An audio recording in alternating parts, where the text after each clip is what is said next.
جہاں کبھی محبت رہتی تھی۔ ایک دن پرانے الماری کی صفائی کرتے ہوئے اسے ایک ڈبہ ملا، پرانا، گرد آلود، مگر پہچانا ہوا۔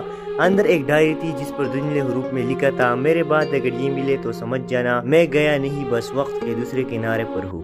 مینا کے ہاتھ لرز گئے، ڈائری کھولی اور پہلا صفحہ ریان کی تحریر میں تھا۔ مینا، میں تمہیں چھوڑنے نہیں جا رہا ہوں، میں صرف اتنا وقت خریدنے جا رہا ہوں کہ واپس آ کر تمہیں ہمیشہ کے لیے تم یہ پڑھ رہی ہو تو مطلب میرا وعدہ زندہ رہا۔ میں شاید تم سے دور ہوں مگر میرے لفظ تمہارے ساتھ ہیں، کیونکہ تم سے شروع ہونے والی محبت تم پر ختم نہیں ہو سکتی۔ مینا کے آنکھوں سے آنسو بہنے لگے، کھڑکی کے باہر چاندنی پھیل گئی تھی جیسے ریان پھر سے وہی موجود ہو۔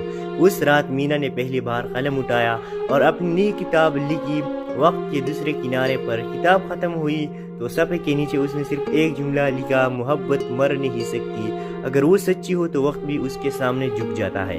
کہانی وہی ختم ہوئی جہاں ایک وعدہ پورا ہو چکا تھا اور ایک دل آخرکار سکون پا گیا تھا۔ مینا کی کتاب وقت کے دوسرے کنارے پر شائع ہوتے ہی پورے شہر میں گونج گئی۔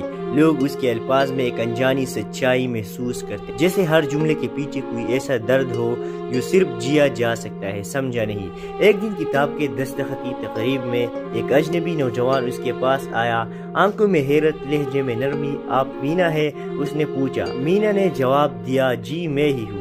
اس نے ایک زرد لفافہ بڑھایا، یہ میرے والد نے میرے لیے چھوڑا تھا کہ اگر کبھی تمہاری کتاب چھپ جائے تو تمہیں یہ دے دوں۔ مینا کے ہاتھ کانپ گئے۔ تمہارے والد تم کون ہو؟ وہ بولا، میرا نام احمر ریان ہے، میں ریان کا بیٹا۔